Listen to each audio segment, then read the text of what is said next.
Quando nós lemos esse texto, nós perguntamos como nós devemos viver a vontade de Deus, ou como nós devemos assumir um compromisso com Deus.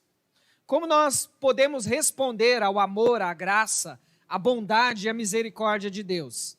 Como nós podemos, de maneira prática, vivermos a vontade de Deus em nossas vidas.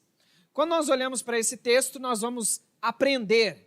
E, na verdade, nessa noite, o meu desejo é ensinar a vocês, a partir das lições que nós encontramos nesse texto, como nós podemos experimentar e comprovar a vontade de Deus, que é boa, perfeita e agradável.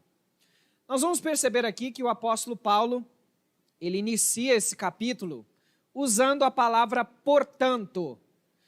Ele usa o portanto, indicando que aquilo que ele está falando agora está relacionado àquilo que ele já falou, ou aquilo que ele já escreveu.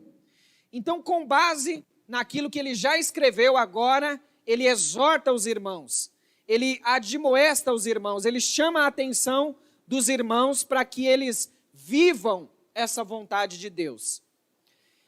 É interessante nós pensarmos aqui com relação à vontade de Deus, e esse deve ser o nosso desejo, de vivermos a vontade de Deus em nossas vidas.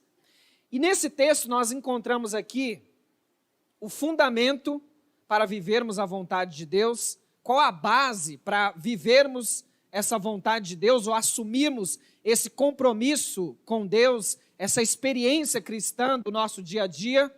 Nós encontramos aqui também a atitude relacionada a esse compromisso, o meio pelo qual nós vamos viver esse compromisso e o resultado daquele que vive de acordo com essa vontade ou com aquilo que o apóstolo Paulo vai dizer aqui.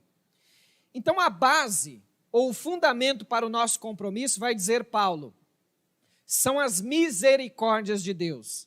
Rogo-vos pelas misericórdias de Deus.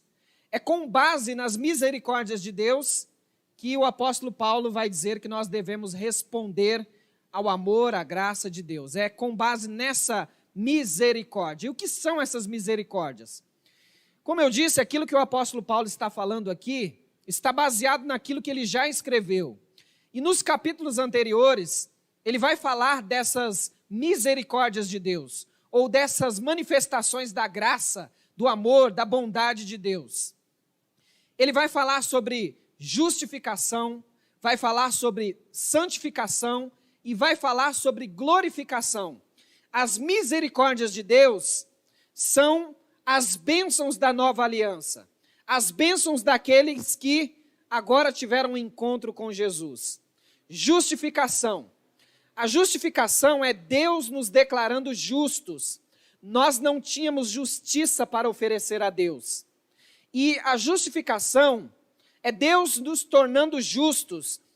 É semelhante a uma transferência bancária. O seu saldo está negativo, agora a sua dívida é quitada e você tem um saldo positivo. Cristo transfere a justiça dele a nós. Nós tínhamos uma dívida para com Deus que foi paga e agora nós temos justiça para oferecer a Deus. Justificação. E aí o apóstolo Paulo vai falar sobre santificação. Essa santificação que é operada pelo Espírito Santo. Agora aquele que está em Cristo é nova criatura. E o Espírito Santo começa a formar nele a imagem de Cristo, o caráter cristão.